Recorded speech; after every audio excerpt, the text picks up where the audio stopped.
Hello, everyone. Today we're going to look at Caleb Hammer being interviewed by Fox Business. A little while ago, he was interviewed by CNN, and most of you really liked it. I'm definitely interested to see what he's got to say to this Fox Business interview. If you like this video, like and subscribe. If you want more like this, be sure to put them in the comments. Now let's get started. Well, the numbers don't lie. Americans are spending beyond their means. Credit card debt just hit another record, $1.28 trillion, and more people expect to be worse off a year from now. It's why voices like Caleb Hammer are standing out. He has amassed millions of views online cleaning up financial messes. Watch. You're acting like freshly new job, first 16-year-old job ever, got my little card from work, spending. I feel like you never matured past 14. I don't like making payments on this. That's what a child says. I am angry. Actually angry. And he joins us now, the host of Financial Audit. He won't be cursing in this one. It's public television. On YouTube, Caleb Hammer. Caleb, good to see you. You don't look angry yet. Maybe we'll change that by the end of this segment. But let me start with you, sir, on credit card debt. Okay, we hit another record. I know this is kind of the bread and butter stuff for you. Are you really nervous about America's credit situation on the plastic? It's bad. It's bad. In our consumer-driven culture right now, it doesn't matter what the job market looks like. When people are getting laid off on our show, it doesn't matter. People will continue their spending. People will continue their spending no matter what in our consumer-driven culture. I mean, right now, it's not just credit card debt as well. It's bringing in buy now, pay later. 26% of people that use credit cards regularly and hold those debts are now getting into. I totally agree with him. I mean, I've noticed some of these shopping shows that get whatever you want, just pay $30 a month or $20 a month. And it's like, it's crazy. It's like everyone just wants to give you things. Everybody just wants to sell you something and then you can just pay later. And in the meantime, if you lose your job, what do you do? I mean, what happens to all these things that you're trying to pay and all this debt that you have? The whole point why debt is so bad. Anything can happen. Sickness, loss of a job, anything can happen. And we got to be somewhat prepared by not being in so much debt. Buy now, pay later as well. It's only going to get worse. It's headed in the wrong direction, unfortunately. Caleb, there's someone on my panel, though, who once told me that debt is as American as apple pie. We just got to embrace it because eventually we'll grow, our wages will pick up, and we'll grow our way out of our debt crisis, whether it's the country or, in your case, more poignantly, the credit card crisis. What do you say to people who say that? Me. Yeah, I mean, it is a part of our culture, right? I mean, like I said. Well, hold on there. There is healthy debt. A mortgage that you're paying, a balanced monthly payment in full of your credit cards. This is not about, I don't know what she's talking about here, what we're supposed to just, it's part of our culture. I mean, seriously, keeping everybody as slaves, paying 25% on credit card debt? I'm sorry, I do not like her comment at all. Let's see what he's got to say. He can't curse back at her, so. We are very consumer driven, and I love my credit cards, but I use it properly. And 50% of Americans do not. 50% of Americans have a revolving balance month to month. That's when that average interest rate in our country of about 20% is breaking down on that monthly basis and accruing, driving people into worse and worse credit card debt. That's not building their households. In fact, 88% of Americans headed into 2026 said that they are financially stressed about their households. They're struggling. 50% of Americans think they're going to die with debt. Yeah, national debt, it's there. We can't really manage it very well, obviously. But this is a household problem. People are not willing to stop no matter what the economic situation of the United States looks like. It doesn't matter. Because we get enabled onto this. Yes, it doesn't matter. They just keep giving and keep giving. And at the end, somebody's paying for it somehow. To get the things they want. On our show, people think and say that it's because of an emergency. Oh, it's because I had to pay this bill. But then I go into people's spendings, and I know it's anecdotal because we're just looking at the people we're filming with, but even still, these are average Americans, and it's going to McDonald's. It's going on a trip. It's going on things that doesn't matter, things we call BS on our show.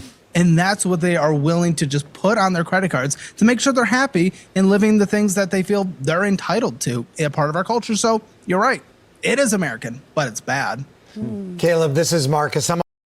It's that part of America that we need to start trying to heal, trying to make it less stress. A lot of these people, there's so many issues at home because of finances. Credit cards get declined, credit cards get maxed. Now your minimum payments become a burden. It's totally unhealthy. I agree. Always entertained by the way you speak to people, but what frustrates me about the way you speak to people is I want financial literacy to be the backbone of things, and I would imagine that financial literacy is what you think they're missing. Is it the Financial literacy? I think that a lot of this needs to be taught in high school, in middle school, high school, when kids are getting ready to get out of school and get some real life experience of what it's like to run a checkbook, what it's like to make payments, what it's like to get a budget and not go over it, what it's like to learn to control yourself when you're early and young enough not to get yourself in trouble. So financial literacy is the basic startup for any human being to get started out in the world after becoming an adult. lack of financial literacy, or is it the issuance of credit by the credit card companies and the banks that is ultimately the culprit? Who's the culprit in your mind? It's going to come down to the user in the end. I mean, we practice personal responsibility on our show. I was someone who had 3-4 maxed out credit cards when I was in college, McDonald's, piano, you name it. It was my responsibility for getting into that debt. It was my responsibility getting myself out of that debt in my early adulthood and making more money and being responsible and learning a budget, especially in today's culture where we have access. That's what he learned. It was his responsibility to pay. Nobody came and enabled paying back for him. That's the one way to learn. Part of my issue that I see with many clients is they enable, whether it's a family member, whether it's their kids, whoever it is, so nobody ever learns. And yes, it becomes a cultural problem. Not for everybody. Some people do learn. Caleb did. I'm glad to hear this. I didn't know this about him. To more resources than any time in human history. GPT, Grok, you name it, Claude, you can search anything, you can read any financial book, you can watch any podcast like Financial Audit, and you can get your life together. Credit cards, it's a product. I understand why they're making that product, and we can make certain regulations around that product, but in the end, it is still someone going out, choosing to apply for that credit card, and then choosing how to use them. I don't expect everyone to be perfect at 18, 19, even up to 25, but once you're in that adulthood and you're not using the educational resources that we have, it's your fault. I appreciate you acknowledging learning, though. Jackie. Caleb, I'm just wondering if you think that social media has anything to contribute here, because what I've seen, and we've always consumed and put debt on our credit cards, we've seen that over time in this country. But culturally speaking, with the rise of technology and Instagram and seeing what your neighbor has and seeing what that person has and the trip that they went on, I mean, people will kill themselves trying to take a selfie off the side of a cliff because they want people to see that. How much of this sort of consumption is and culture and psychological aspect is being driven by social media and contributing to what we're seeing? Oh, we see it on our show every day. If you remember the Labubu, the Labubu thing that was sweeping the world just a couple months ago, we had guests every single week that were maxing out credit cards just to get the next Labubu because it's posted everywhere online. And now we're not in the era of Beanie Baby trends lasting for years. We're in the Yeah. With social media, it plays a huge role. A lot of us spend, whether we're checking out Facebook, Instagram, and TikTok, whatever, and the ads are popping. And these things that you probably never saw before, they seem interesting. I don't know what the Labubu, I think it's a doll. That's a little bit ridiculous, but sometimes we do get things that are necessary that we want that maybe we don't need them, but we want them. They look cool. But with the marketing, with the constant bombarding, before you know it, you're buying a lot of things like Le Boo Boo that you don't need. I do notice that a lot. I notice that even with myself when I'm scrolling through social media and I'm like, oh, seems pretty cool. Let me see how much it is. Sometimes I don't really even need it. And all of a sudden, it's more like, let's wait a minute. This is nothing but marketing. This is stuff I don't need. And before we know it, we're getting into that debt. We're spending our money. We're diminishing our monthly uh, budget that we have for things that we don't need, which we should have that because we all want little things that sometimes we just want them. And we should have a little budget to put a certain money into those little things we need. With a budget, at least you keep restrained. Micro trend where things get replaced every single month and people just have to be a part of the next thing. You don't want to miss it. And it's a huge part of our culture. But that's why I am happy that many states around the country, now more than half the states, have a personal finance class that is required to graduate from grade school. So hopefully we're fighting back on that end as well. Okay, Buckle up here. Caleb, Mr. Debt and Apple Pie might have a question for you here. Larry Kudlow.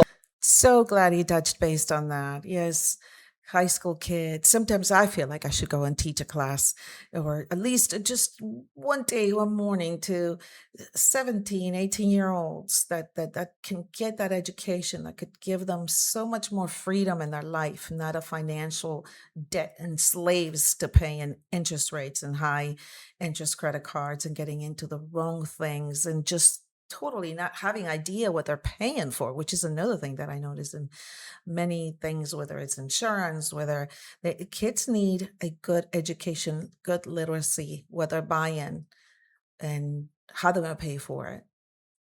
Himself. Well, look, I think what you just said is very good. I mean, any education regarding personal finance is a very good thing, and I don't doubt that a lot of people mismanage their credit cards. I don't doubt it, but I will say this: household wealth in this country through the end of last year is $180 trillion. $180 trillion, okay?